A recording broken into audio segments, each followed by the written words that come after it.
વિદ્યાર્થીઓ માટેની અનામત રદ કરવાની વિચારણા થઈ રહી છે। એમએસ યુનિવર્સિટીમાં સ્થાનિક વિદ્યાર્થીઓ માટેની અનામત ખતમ કરવા યુનિવર્સિટી વિચારણા કરી રહી છે।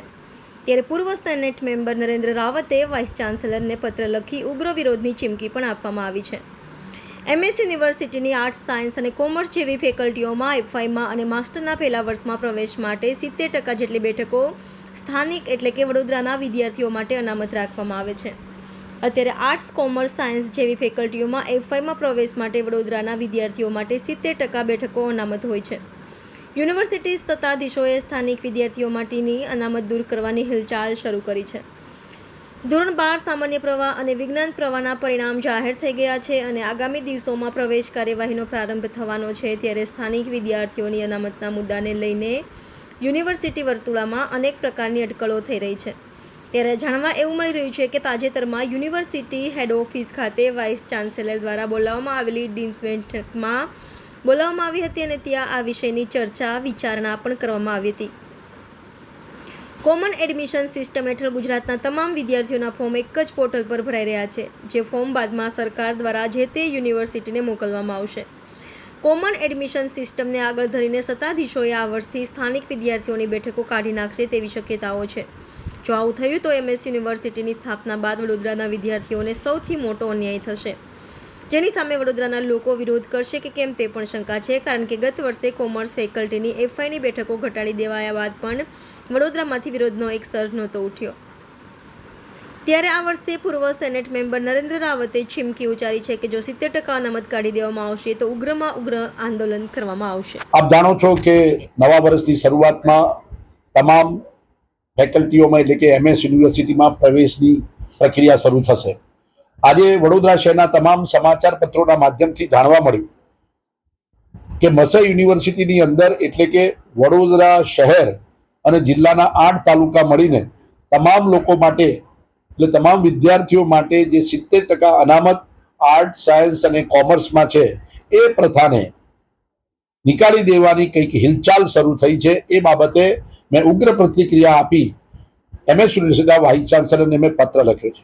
આપ જાણો છો કે વિશ્વવિખ્યાત મહારાજા સયાજીરાવ યુનિવર્સિટી કૈલાસવાસી મહારાજાની દેન છે અને આ યુનિવર્સિટીની સ્થાપના એટલા માટે કરવામાં આવી કે વડોદરા શહેર અને જિલ્લાના વિદ્યાર્થીઓને શિક્ષણ મળી રહે અને સાથે સાથે એ વખતે વડોદરા સ્ટેટ હતું, જેથી વડોદરા શહેર અને જિલ્લાના વિદ્યાર્થીઓને બહાર જવું ન પડે એ માટે સ્થાનિક 70% અનામત પ્રથા રાખવામાં આવેલી, જેના કારણે ગરીબ અને મધ્યમ વર્ગના વિદ્યાર્થીઓને આર્ટ, સાયન્સ અને કોમર્સ જેવા સામાન્ય કોર્સની અંદર હજારો રૂપિયાનું બર્ડન એના વાલીઓ પર પડે અને જેથી શિક્ષણ મેળવવા એ બીજા શહેરોમાં ન જઈ શકે એના માટે મહારાજાએ 70% અનામત રાખી હતી અને આઝાદી પછી કોંગ્રેસ પાર્ટી અને તમામ લોકોએ આ અનામત પ્રથા ચાલુ રાખી હતી, જેથી વડોદરા શહેર અને જિલ્લાના લગભગ હજારો વિદ્યાર્થીઓ અહીંયા પ્રવેશ મેળવી પોતાનું કારકિર્દી બનાવી શકતા હતા। હમણાં જે યુનિવર્સિટી સત્તાવાળાઓ દ્વારા જે હિલચાલ કરવામાં આવી છે કે 70% અનામત પ્રથા વડોદરા શહેરના લોકલ વિદ્યાર્થીઓમાંથી દૂર કરવામાં આવશે, તો એ બાબતે અમે વડોદરા શહેરના નાગરિકો, શિક્ષણ સાથે જગત સાથે સંકળાયેલા તમામ યુનિવર્સિટી સત્તાવાળાઓને તાકીદ કરીએ છીએ કે આ પ્રકારની વાત કરશો નહીં।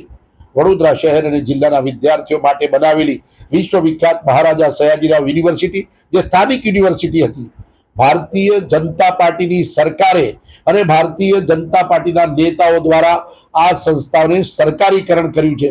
કમનસીબે વડોદરાવાસીઓએ આંદોલન કર્યું નથી અને આ વિશ્વવિખ્યાત યુનિવર્સિટી સરકારીકરણ કરી વડોદરાના લોકો સાથે વિશ્વાસઘાત કર્યો છે, ગદ્દારી કરી છે અને હજી પણ વડોદરાનું એનું પરિણામ મળે એવી શક્યતા જણાઈ રહી છે કે જ્યારે 70% અનામત વિદ્યાર્થીઓને માટે જો નાબૂદ કરવામાં આવશે તો અમે ઉગ્ર આંદોલન કરીશું। એ બાબતની અમે વાત પત્ર દ્વારા વાઇસ ચાન્સેલરને પ્રાથમિક તબક્કે કરી છે। ખાસ કરીને વાત કરીએ કોમન એક્ટ આવી ગયો છે કે આ સેનેટ હવે સિન્ડિકેટ મેમ્બર પર રહ્યા નહીં, કઈ રીતે આપ ઉગ્ર રજૂઆત કરશો? આપ જાણો છો કે વડોદરા શહેરમાં સેનેટ સિન્ડિકેટ એક વ્યવસ્થા અને એડમિનિસ્ટ્રેશનનો એક ભાગ હતો અને એક સ્વતંત્ર નિર્ણય લેવાતો। મહારાજા સયાજીરાવ યુનિવર્સિટી સરકાર સાથે જોડાયેલી હતી, એક પુરસ્કૃત સરકારી સંસ્થા હતી। આ સંસ્થાનો વહીવટ અહીંયા લોકલ કરતા હતા અને એના માટેનું એક માળખું હતું। હવે આ માળખું છીનવી લઈ સરકારી કરી આઈએસ અધિકારીઓ અને સરકાર પોતે નિર્ણય લેવાની છે. એ ખૂબ ઘાતકી નિર્ણય વડોદરા માટે લેવાયેલો છે અને એ લેવા માટે જવાબદાર વડોદરા શહેરના તમામ ભારતીય જનતા પાર્ટીના નેતાઓ છે. એમને ક્યારેય માફ ન કરી શકાય. વડોદરા શહેરની જનતાને ક્યારે ખબર પડશે કે વડોદરાના ભારતીય જનતા પાર્ટીએ મહારાજા સયાજીરાવ જેવી યુનિવર્સિટીને ખતમ કરી નાખી, સરકારીકરણ કરી દીધું. અને એનો જ અત્યારે શરૂઆતમાં એનો પહેલો નિર્ણય અત્યારે આપણને કદાચ જાણવા મળશે કે સરકારીકરણ કરવાથી જે ગરીબ અને મધ્યમ વર્ગનો વિદ્યાર્થી 8 જેવા કોર્સની અંદર પણ જો અમદાવાદ એડમિશન મળે તો એ આર્થિક રીતે દબાઈ જશે. એને હોસ્ટેલમાં રહેવાનો 10,000નો ખર્ચો, જે વાલીઓની આવક વર્ષની ₹1,00,000 2 લાખ રૂપિયા હોય, એનો છોકરો અહીંયા ગ્રેજ્યુએટ થતો હતો, એની દીકરીઓ અહીંયા ગ્રેજ્યુએટ થતી હતી અને એમના લગ્ન થતા, આ બધું બંધ થઈ જશે ને જેના કારણે વિદ્યાર્થીઓ પર આર્થિક બોજ અને વિદ્યાર્થીઓ ભવિષ્યમાં ભણશે નહીં. આપ વિરોધ કઈ રીતે કરશો? વિરોધ અમે વડોદરા શહેરમાં જન આંદોલન કરીશું. ફક્ત સેનેટ અને સિન્ડિકેટ તો એક વ્યવસ્થાનો ભાગ હતા. એ રહીને અમે ઇન્ટરનલી સત્તામાં રજૂઆત કરી શકતા હતા. વડોદરા શહેરના નાગરિકો, પૂર્વ વિદ્યાર્થીઓ, અમે ભૂતકાળની અંદર અભિવ્યક્તિની આઝાદી નામે પૂર્વ વિદ્યાર્થીઓ દ્વારા પણ અમે આંદોલન કરેલું. અમે વડોદરા શહેરની જનતાને લઈ, વડોદરા શહેરના વિદ્યાર્થીઓને લઈ આંદોલન કરીશું.